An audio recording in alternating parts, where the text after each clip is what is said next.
حضرت علی رضی اللہ تعالیٰ کا فرمان ہے، اگر آپ اپنے دشمن پر قابو پالیں تو اللہ کا شکر ادا کرتے ہوئے اسے معاف کر دیں، کیونکہ اس کے قابو کرنے میں اس کا قادر ہے۔ جس کے 1000 دوست ہوں اس کا کوئی دوست باقی نہیں بچا، اور جس کا ایک ہی دشمن ہے وہ اسے ہر جگہ ملتا ہے۔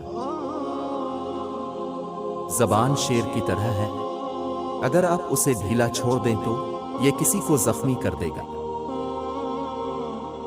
اس سے کوئی فرق نہیں پڑتا ہے کہ آپ کی جسمانی شکل کیا ہو، جب آپ کے دل میں مہربانی ہو تو آپ دنیا کا سب سے خوبصورت شخص ہیں۔ اللہ جانتا ہے کہ آپ کے لیے کیا بہتر ہے اور کب وہ آپ کے لیے بہترین ثابت ہوگا۔ توکل کا مطلب مکمل اعتماد ہے کہ جب چیزیں ناممکن نظر آئیں تب بھی اللہ آپ کا خیال رکھے گا۔ دوستوں کے دکھوں میں شریک ہوں